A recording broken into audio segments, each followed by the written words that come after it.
할렐루야. 지난 시간에 예수님 하나님의 약속이란 제목으로 말씀을 드렸습니다. 하나님께서는 다윗의 후손으로 구원자를 우리에게 보내주시겠다고 약속하셨고, 그리고 그 구원자이신 예수 그리스도는 이 땅에 오셨습니다.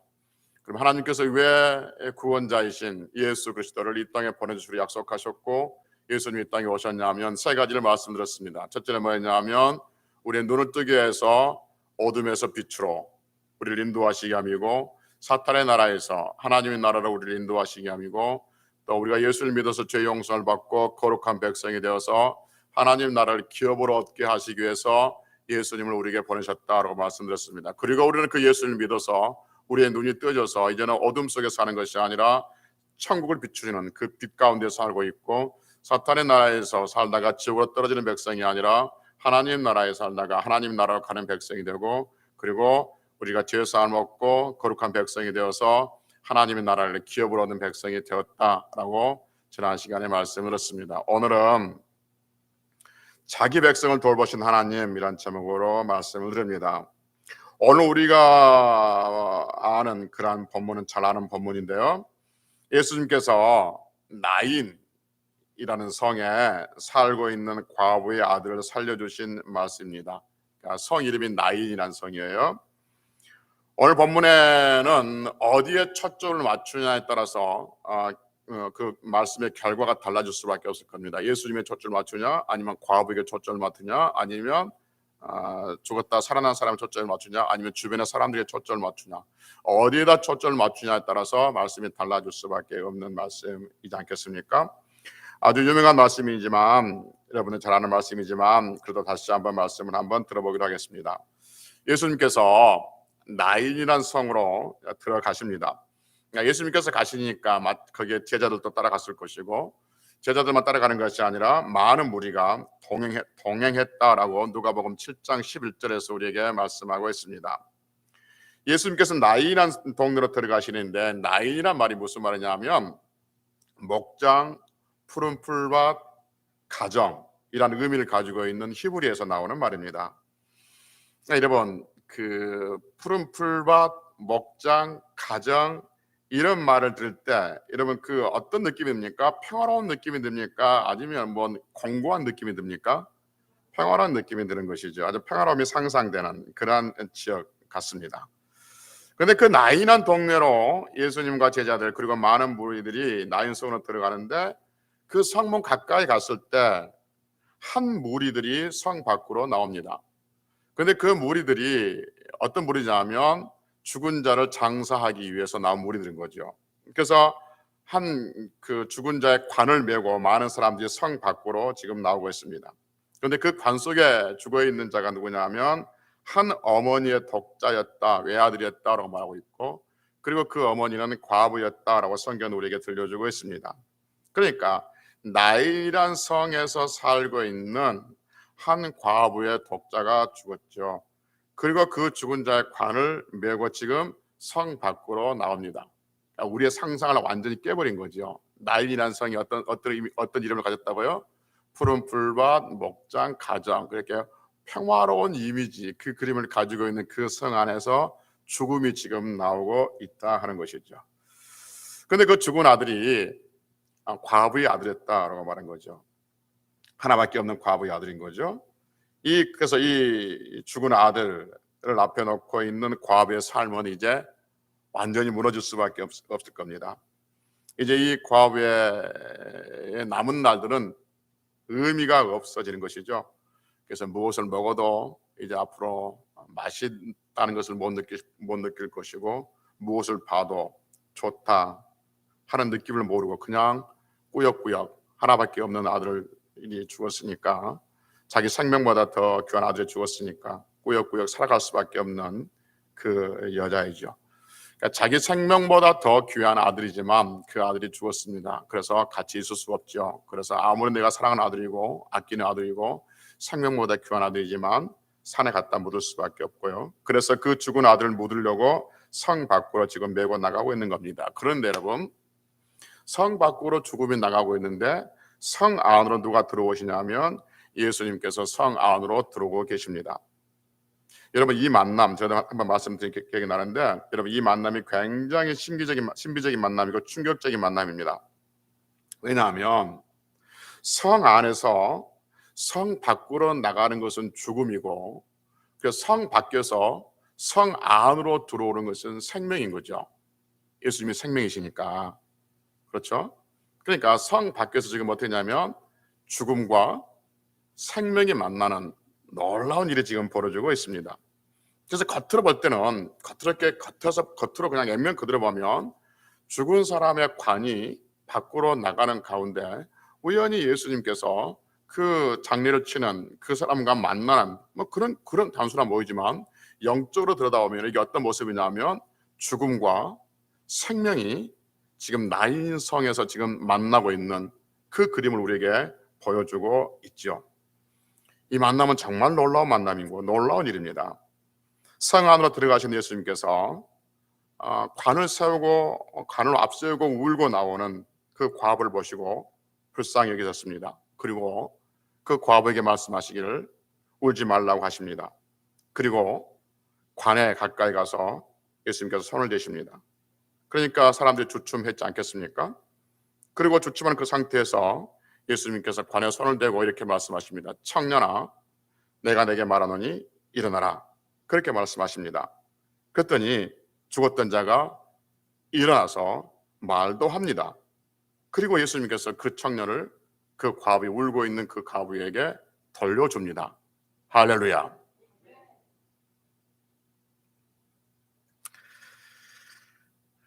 조금 이상하네요. 보통 간증을 들으면 어떤 사람이 나는 죽을 수밖에 없는 병이 걸렸는데 하나님의 은혜로 고침을 받았습니다 라고 한다든지, 또는 나는 죽었어요. 나는 죽었는데 예수님께서 나를 살려주셨어요. 할렐루야 하면 듣고 있는 사람들은 그냥 아멘 그럽니까? 아니요, 제가 볼 때는 그렇지 않습니다. 아멘! 여러분 그러지 않았습니까? 그렇습니다, 여러분. 나는 죽을 병에 걸렸습니다. 그런데 하나님께서 살려주셨습니다. 할렐루야. 나는 죽었어요. 그런데 하나님께서 살려주셨어요. 그러면 아멘 이러지 않습니다. 아멘. 근데 제가 지금 성경 말씀을 들려주고 있는 그대로 들려줬거든요. 성경에서 기록해진 그 말씀을 그대로 들려줬는데 여러분들은 그냥 당연히 할렐루야에 대한 아멘만 하고 있던 거죠. 왜요? 밋밋해서 그렇습니까? 아니면 예수님이 하신 일이라서 당연해서 그렇습니까? 당연하지 않는 겁니다. 여러분, 성경을 읽을 때 또 들을 때 하나님께서 하신 일, 예수님께서 하신 일을 우리에게 들려줄 때 어떤 사람의 간증보다 더 깊이 감정이입해서 그 상황을 살펴서 그 상황을 생각하면서 말씀을 드리면, 또 읽으면 그 말씀이 우리에게 능력이 되고 힘이 되고 소망이 될 줄로 믿습니다. 할렐루야. 그래서 다시 말씀드리겠습니다. 제가 성경에 있는 말씀을 간증을 그대로 말씀을 드릴 테니까 여러분들이 은혜가 되시면 박수를 치면서 아멘 하시고 하나님께 영광을 돌리시기 바랍니다. 여러분, 예수님께서요 나인성에 살고 있는 과부의 아들이 죽었는데 그 나인성에 살고 있는 과부의 아들의 관을 손을 대시고 청년아, 내가 내게 말하노니 일어나라 라고 이야기하니까 그 청년이 그 자리에서 일어나고 말도 했어요. 그랬더니 그 청년을 예수님께서 그 청년을 그 어머니 불쌍한 과부에게 돌려주셨습니다. 할렐루야. 할렐루야. 그렇죠? 이게 우리가 말씀을 받는 태도인 것이죠. 그렇지 않습니까? 사람들이 간증하면 아멘 하고 막 방방방 뜨는데 성경에서 예수님께서 말씀하신 말씀을 들 때 그거 알아 라고 듣고 있으면 대화가 안 되는 거죠. 하나님의 말씀은 살아있는 말씀이잖아요. 근데 살아있는 말씀을 우리가 들려주는데 그래서 라고 있으면 그 다음 말 하기 싫은 거죠. 여러분 이야기하는데 그래 그래서 라고 하면 하기 싫지 않습니까? 다음 사람이. 성령도 마찬가지예요. 성령님도 성경 통해서 우리에게 말씀을 들려주시는데 그래서요, 그 지난주에 들었는데요, 그래가지고요 라고 한다면 성령님께서 알았어 라고 대화를 중단될 수 있지 않겠습니까? 근데 여러분, 지금 제가 하고 싶은 이야기는 우리는 지금 이 간증, 이 말씀, 예수님께서 그 죽은 청년을 살려주셨다는 이 말씀을 듣고 박수를 치면서 하나님께 영광을 돌렸는데, 근데 그때 이 당시 그 현장에 있었던 사람들, 그러니까 성 안에서 장례를 치기 위해서 밖으로 나오는 많은 사람이 있었고, 성 밖에서 성 안으로 들어가는 많은 사람들이 있었단 말이에요. 근데 그 삶에, 그 현장에 있었던 그 사람들의 반응은 뭐 있었을까? 우리처럼 할렐루야 아멘 와 그랬을까? 어떤 반응을 보였을까? 16절에서 우리에게 이렇게 그 반응을 소개해 주고 있습니다. 16절, 모든 사람이 어떻게 했다고요? 두려워했다고 합니다. 그리고 하나님께 영광을 돌렸다고 합니다. 여러분, 죽은 사람이, 예수님께서 청년아 내가 내게 말하더니 일어나라 하니까 죽은 사람이 살아났어요. 그때 사람들이 어떻게 했다고요? 두려워했습니다. 두려우면서 하나님께 영광을 돌렸어요. 그러면 왜 우리처럼 기뻐하면서 하나님께 영광을 돌리고 박수를 치면서 막 환호하고 그러지 아니하고 두려워했을까? 왜 그들은 두려워했을까? 두 가지를 우리에게 답을 주고 있습니다. 16절에서 첫째는 뭐냐면 큰 선지자가 일어났기 때문이고, 두 번째는 하나님께서 자기 백성을 돌보셨기 때문이다 라고 스스로 고백하고 있는 것이죠. 그들이 왜 두려워했느냐? 왜 죽은 자가 살아난 것을 보고 두려워했냐면, 첫째 어떻게 했다고요? 큰 선지자가 일어났다고 말하고 있습니다. 그래서 16절 다시 보면 모든 사람이 두려워하며 하나님께 영광을 돌리리되 큰 선지자가 우리 가운데 일어나셨다, 그렇게 말합니다.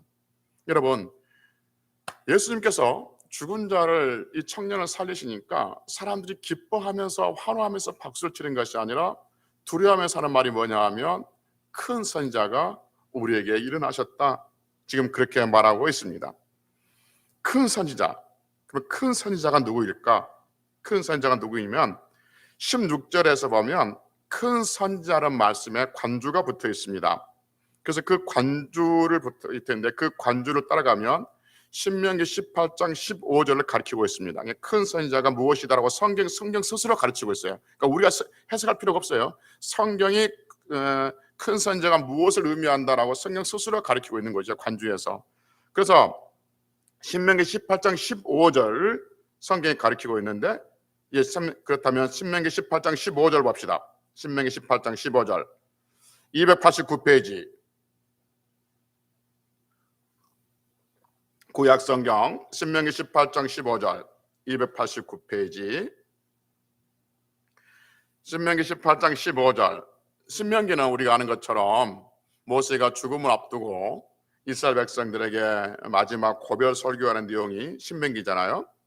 근데 신명기 18장 15절에 보니까 모세가 이스라엘 백성들에게 이렇게 설교를 합니다. 하나님 말씀을 전하죠. 18장 15절 시작.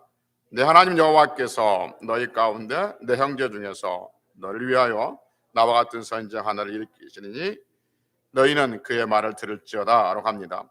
그러니까 중반절에 보면 나와 같은 선지자 하나를 일으킨다는 거죠. 여기서 나와 같은이라고 합니다. 여기서 나가 누굴까요? 모세죠. 모세와 같은 선지자를 하나님께서 일으키신다, 보내주신다라고 말씀하고 있습니다. 그럼 모세가 누굽니까? 이스라엘 백성들을 애굽에서 구원해낸 사람이 모세입니다. 그래서 그 후로부터는 이스라엘 백성들은 모세와 같은 그 큰 선지자, 모세와 같은 그 선지자, 큰 선지자를 기다리고 있었고, 그리고 그 큰 선지자가 자기들에게 오면 모세가 자기들을 구원해냈듯이 자기들을 구원해낼 것이라는 그 기다림이 있었던 것이죠. 그런데 지금 이스라엘 백성들은 지금 성문 안에 있는 그 나인성 문에 있는 많은 무리들은 두려워한 이유가 뭐냐면 드디어 모세가 말했던 그 큰 선지자, 모세와 같은 그 선지자를 우리 하나님께서 보내주셨구나, 그 큰 선지자가 우리에게 왔구나, 즉 하나님이 여기에 임재했구나라는 의미에서 그들이 두려워하고 있는 것이죠. 두 번째, 예수님께서 죽은 청년을 살리신 것을 보고 사람들이 두려워하며 말하기를 뭐라고 하냐면 하나님께서 자기 백성을 돌보셨다라고 말씀하고 있습니다. 그렇죠? 16절 다시 보면 모든 사람이 두려워하며 하나님께 영광을 돌리되 큰 선지자가 우리 가운데 일어나셨다 하고, 또 하나님께서 누구를요? 자기 백성을 돌보셨다더라 이렇게 말합니다. 여기서 돌보셨다는 말이 무슨 말이냐면 방문했다, 찾아오셨다 이 말인 것이죠. 그런데 방문했다, 찾아왔다 이런 말인데, 지나가다가 우연히 방문하고 우연히 찾은 것이 아니라 모든 형편과 사정을 다 알고 찾아오신 거예요. 모든 형편과 사정을 다 알고 방문하신 거예요. 이것을 돌보셨다라고 성경은 우리에게 말씀하고 있습니다. 돌보셨다는 의미를 더 정확히 알기 위해서 출애굽기 4장 31절 봅시다. 창세기 출애굽기 4장 31절.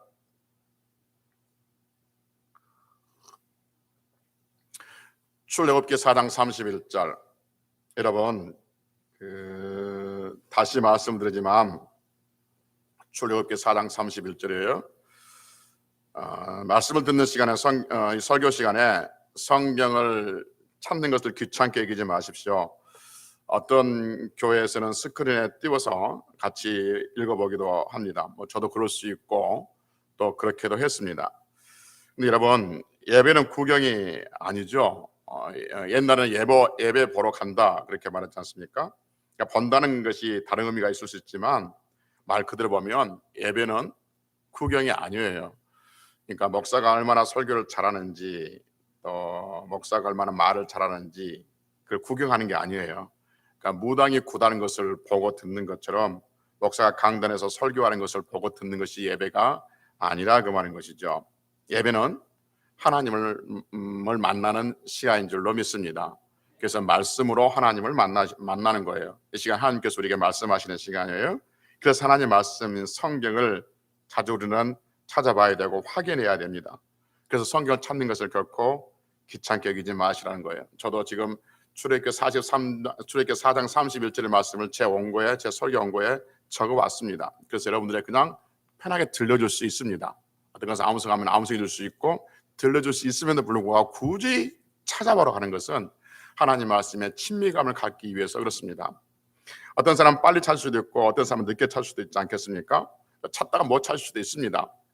다른 사람이 이미 찾아버렸는데 나는 못 찾을 수 있는 거죠. 그래서 제가 할 수만 있으면 성경 페이지를 들려주면서 같이 찾아보게 그렇게 하는 겁니다. 그래서 하나님 말씀을 전하면서 어디를 보십시다, 어디에 이런 말씀이 있습니다 라고 하면 같이 찾아보고 같이 아멘하고 같은 마음으로 하나님 말씀을 읽고 하나님 말씀을 낭송할 때 하나님께서 우리에게 그 말씀의 능력과 은혜를 부어주시게 될 줄로 믿습니다. 그리고 설교 시간에 찾아본 말씀을 여러분들이 나중에 집에서 혼자 찾아볼 때 훨씬 더 친밀감 있게 오고 생동감 있게 그 말씀이 우리를 만나게 되어지는 그 은혜로운 시간이 되기도 하는 것이죠. 지금 여러분 출애굽기 4장 31절을 지금 여러분 펴놓고 있을 텐데, 출애굽기 4장 31절의 말씀을 보는 이유가 뭐냐면 돌보다는 의미가 어떤 의미가 있는가를 지금 알아보기 위해서 그렇습니다. 여호와께서 자기 백성을 돌아보셨다 하셨는데 돌보다는 의미가 어떤 의미가 있는가 알아보기 위해서 출애굽기 4장 31절을 보고 있는데, 출애굽기 4장 31절은 어떤 내용이냐면 그 모세가 하나님의 보내실 받고 이스라엘 백성들이 왔잖아요. 그냥 이스라엘 백성들이 이게 모세가 어느 날 갑자기 40년 만에 나타나가지고 하는 이야기가 뭐냐면 하나님께서 나를 보내셨다고 하니까 이스라엘 백성들이 이게 긴가민가 하는 거예요. 그래서 이제 기적을 보여주고 이적을 보여주면서 하나님께서 나를 보내셨어라고 하는 거예요. 그때 그것을 보고 이스라엘 백성들이 4장 31절의 말씀을 봅시다. 백성이 뭘 믿었다는 거예요? 하나님께서 모세를 보내신 것을 믿으며 여호와께서 이스라엘 자손을 모아시고 찾으시고 그들의 고난을 살피셨다함을 듣고 머리 숙여 경배했더라고 말합니다. 그러니까 하나님께서 이스라엘 백성들을 찾으시고 모세를 보내주셨는데 그 찾으셨다는 말씀이 무슨 말이냐면 돌보셨다는 말씀입니다. 이 찾으셨다는 말과 돌보셨다는 말이 똑같은 말인 거예요. 그래서 하나님께서 이스라엘 백성들을 찾으셨어요. 무슨 말이에요? 방문하셨어요. 돌보아 주셨다라고 말씀하고 있는 것이죠. 그래서 하나님께서 이스라엘 백성들이 그 고난당하는 것을 다 알고 찾아오셔서 모세를 보내주셨다, 그렇게 말씀하고 있는 것이죠. 다시 누가복음 7장으로 돌아와서 예수님께서 나인성에 죽은 청년을 살려주신 것을 보고 사람들이 왜 놀랐냐 하면 자기 백성을 하나님께서 찾아오셨구나, 자기 백성을 돌보셨다라고 말합니다. 자기 백성을 찾아오셨다 하는 것이죠. 그래서 다 놀란 거죠. 즉 모세가 말했던 나와 같은 선지자, 그 큰 선지자를 하나님께서 보내주셨고 그 큰 선지자로 하나님이 자기 백성을 찾아오셨구나. 그래서 그 사람들은 지금 깜짝 놀라면서 두려워하고 있는 것이죠. 여러분, 하나님께서 누구를 찾아오셨다고요? 자기 백성을 찾아오셨습니다. 할렐루야. 자기 백성 어떤 백성이냐면 하나님의 백성이고 예수님의 백성이죠. 사탄의 백성은 아니죠. 자기 백성을 찾아오셨어요. 여러분, 자기 백성이라는 말이 굉장히 중요한 의미를 가지고 있습니다. 예수님께서 하늘 보좌를 버리시고 자기 백성을 찾아오셨어요. 여러분 봅시다. 예수님께서 자기 백성을 찾아오셨다는 이 말 속에는 무엇을 의미가 깔려져 있냐면 자기 백성이 아닌 존재, 아닌 사람들이 있다는 것이 깔려져 있는 것이죠. 그렇죠. 모든 사람이 자기 백성이라면 굳이 자기 백성이라는 말할 필요 없지 않습니까? 모든 사람들이 자기 백성이나 자기 백성할 필요 없지만 자기 백성이 아닌 사람이 있어요. 그래서 예수님께서 자기 백성이 아닌 사람이 아닌 자기 백성을 찾아오셨다 지금 말씀하고 있는 것이죠. 여러분 기억하십시오. 이 세상 사람들 중에는 하나님의 백성, 하나님의 자기 백성이 있는 사람이 있고 하나님의 백성이 아닌 사람이 있습니다. 그리고 하나님은 하나님의 백성인 자기 백성을 위해서 예수님을 이 땅에 보내주신 줄로 믿습니다. 그리고 그 하나님의 백성, 자기 백성은 곧 우리이죠. 여러분과 제가 하나님의 백성, 하나님의 자녀들인 줄로 믿습니다. 우리는 예수를 믿어서 하나님의 백성이 되었습니다. 할렐루야. 예. 이러면 참 쉽지 않습니까? 설교한 저도 참 쉽습니다. 듣는 여러분도 쉽고요. 왜냐하면 이런 말이죠. 여러분, 하나님께서 자기 백성을 위해서 예수님을 이 땅에 보내주셨습니다. 예수님은 자기 백성을 위해서 이 땅에 오셨습니다. 그런데 자기 백성이 누굽니까? 자기 백성은 예수를 믿는 바로 여러분과 제가 하나님의 백성인 줄로 믿습니다. 할렐루야. 그러면 설교하기 나도 쉽고 듣는 여러분도 쉽고 그렇지 않습니까? 그런데 가만히 생각해 보면 자기 백성이란 말이 그렇게 쉬운 말인가? 그렇게 쉽게 할 수 있는 말인가? 그렇게 쉽게 할렐루야 하면 아무 생각 없이 들을 수 있는 말인가? 라는 의문점을 갖게 되죠. 왜냐하면 가만히 생각하면 자기 백성이란 말이 어마어마한 의미가 담겨져 있고 쉽게 이해할 수 없는 그 의미가 담겨져 있다는 것을 우리는 오늘 본문을 통해서 알 수가 있습니다. 왜 자기 백성이란 말이 쉬운 말이 아니냐면 왜 함부로 아멘할 수 없는 말이냐면 죽은 과부의 아들을 살리시는 장면을 다시 한번 생각해 보면 그렇습니다. 여러분, 예수님께서 그 관 속에 있는 죽은 청년에게 말하기를 청년아, 예수님께서 하신 말씀이에요. 청년아, 내가 내게 말하노니 일어나라. 그렇게 말씀하셨습니다.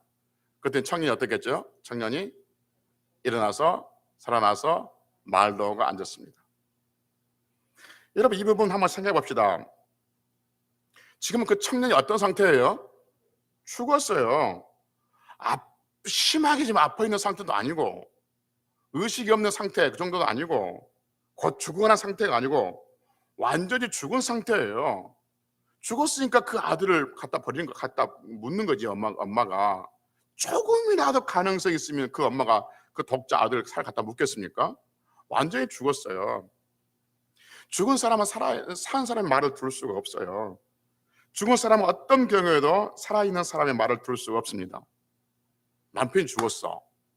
근데 사랑하는 아내가 여보 나를 두고 어디 가요? 나 혼자 어떻게 살라고? 나랑 같이 가요? 라고 하니까 죽은 사람이 그 말을 듣고 여보 안 돼, 나 혼자 가야 돼, 당신 못 가, 그런다든지 여보 그러면 같이 갈까?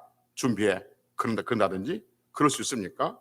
아닙니다. 여러분, 죽은 사람은 그 누가 무슨 말해도 벼락을 치고 천둥을 치고 벨젓이라도 죽은 사람은 사는 사람의 말을 들을 수가 없습니다. 오늘 성경에 보니까 예수님께서 산 사람에게 이야기하는 것이 아니라 죽은 사람에게 청년아 내가 내게 말하면 일어나라 하니까 이 청년이 일어났다는 거예요. 그럼 여러분, 예수님의 말씀을 듣고 일어난 이 청년, 그러니까 죽은 시체죠. 죽은 시체가 예수님 말을 듣고 일어났을까요? 아니에요. 죽은 시체가 예수님 말씀을 듣고 일어난 것이 아니라 하나님의 백성이 그 말씀을 듣고 일어나는 줄로 믿습니다. 겉으로 볼 때는 예수님께서 죽은 시체에게 말씀하신 것처럼 보이지만 죽은 시체는 말을 들을 수가 없다니까요. 하나님 말씀도 들을 수가 없다니까요. 그럼 누가 들을 수 있느냐? 그럼 그 친구는, 그 청년은 왜 일어났냐? 죽었지만 하나님의 백성, 하나님의 백성이니까 하나님의 음성을 듣고 일어나게 되는 것이죠. 그게 무슨 말이냐면 비록 우리가 육체가 죽었다 할지라도 하나님의 백성은 하나님의 말씀을 들은 줄로 믿습니다. 마치 먹자는 자기 양의 이름을 알고 양은 자기 목자의 말을 알아듣는 것처럼 예수님은 우리의 육체가 죽었다 할지라도 우리의 육체는 예수의 말씀을 들을 수가 있다는 것을 성경 오늘 우리에게 분명하게 보여주고 있습니다. 그래서 여러분, 이것이 얼마나 그 소망이냐면, 여러분, 우리는 언젠가는 다 죽습니다. 그렇지 않겠습니까? 우리는 언제나 다 죽어요. 다 죽는다 할지라도 우리 안에 예수 생명이 있으면, 우리가 하나님의 백성이면 마지막 날에 하나님께서 예수 그리스도 이 땅에 보내셔서 천사장과 같이 예수 그리스도가 이 땅에 오셔서 우리를 부르실 때, 우리 이름을 부르실 때, 우리가 이 땅에 없다 할지라도, 우리가 죽었다 할지라도 우리의 영혼과 우리 육체는 살아나서 하나님 나라에 가게 될 줄로 믿습니다. 이게 능력인 거죠. 그래서 우리가 이 땅에 비록 죽어서 없어진다 할지라도, 화장터에서 다 화장해서 없어진다 할지라도 결코 우리는 두렵지 않은 게 뭐냐 하면 하나님께서 우리의 이름을 부르시면 우리는 반드시 다시 살아나게 될 줄로 믿습니다. 지금 이게 죽은 청년이 그랬고, 요한복음 11장에서 죽은 나사라고 그랬고, 나사로야 일어나라 하니까 일어났듯이, 청년아 내게 내가 말하노니 일어나라 하니까 일어났듯이, 비록 우리가 이 땅에 없다 할지라도 하나님께서 우리에게 우리 이름을 부르시면서 우리가 하나님 앞에 서 있는 그날을 또 소망하면서 그렇게 남은 날도 살아갈 수 있는 성들이 되어야 될 줄로 믿습니다. 성경 분명히 우리에게 말씀하고 있기를 우리는 모두 죽었다라고 말씀하고 있잖아요. 그러니까 허물과 죄로 죽은 존재라고 분명히 성경은 에베소서 2장 1절에서 말씀하고 있습니다. 이건 죄로 여지가 없습니다. 성경은 우리에게 너희들은 죽은 존재라고 말하죠. 우리 죽었습니다, 성경에서. 그런데 죽은 존재는 무슨 말 알아들을 수 없다고 그랬지 않습니까? 그런데 지금 우리는 예수님을 믿어서 하나님을 아버지라고 부르면서 하나님께 예비하고 있습니다. 죽었던 우리가 어떻게 예수님을 믿게 되었을까요? 어떻게 우리가 하나님의 백성이 되었을까요? 하는 거죠.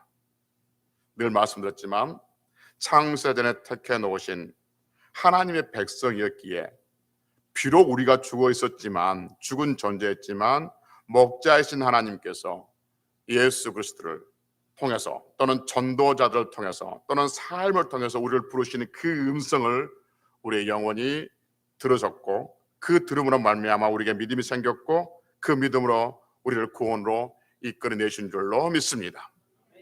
그래서 여러분, 에베소서 1장 4절에서 하나님께서 창세전에 우리를 택하셨다는 말씀이 얼마나 귀한 말씀인지 모릅니다.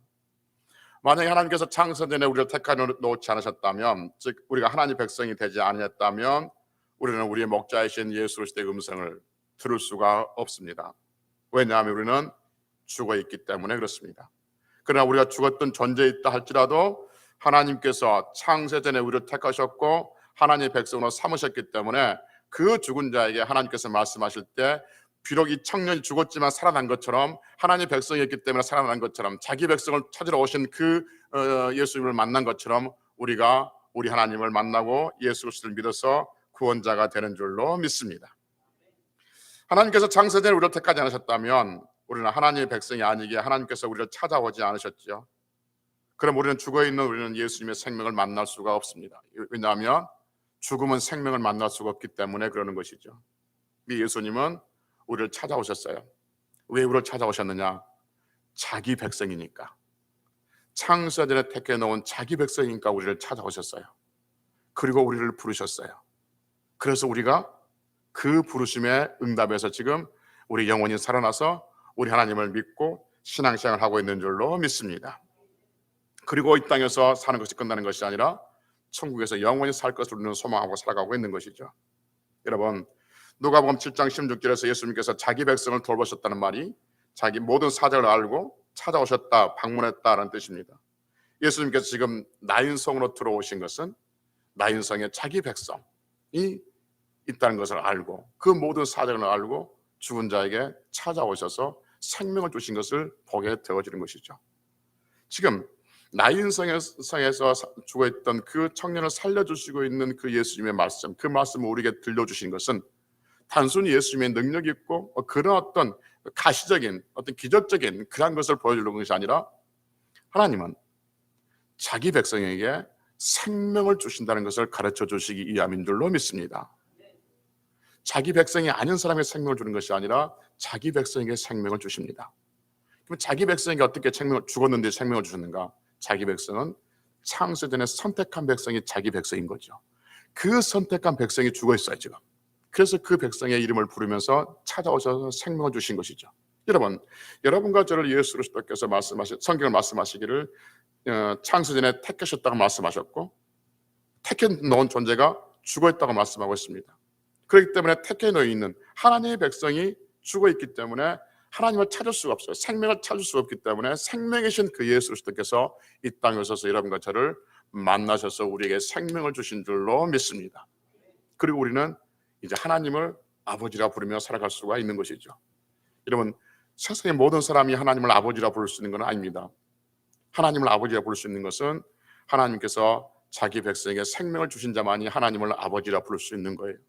그래서 우리가 하나님을 아버지라 부르면서 예배하는 일이 얼마나 귀중하고 얼마나 위대한 일이고 얼마나 감사한 일인 줄 모릅니다. 비록 예배 시간이 우리의 삶에 있어서 손해보는 예배 시간만큼 우리의 인생에서 손해본다고 생각하는 부분이 있다면 그건 우리가 정말로 하나님과 나의 관계를 잘못 알고 있고 하나님과 나의 관계를 얕게 보는, 짧게 보는, 우습게 보는 그러한 것이기 때문이시겠죠. 그러나 하나님께서 우리를 부르셨고 우리가 생명이 있다는 것을 알게 되면 결코 우리는 예배 시간을 소홀히 할 수가 없는 것입니다. 어찌됐든 여러분, 예수님은 죽었던 우리에게 찾아오셨고 생명을 주셨고 우리는 그 생명을 받았기에 이제 우리 남은 날들 하나님을 더 신실하게 믿고 하나님을 더 의지하며 하나님께 기도하며 천국에 가는 날 동안 승리하는 성도들이 되시기를 주의 이름으로 축복합니다. 기도하시겠습니다.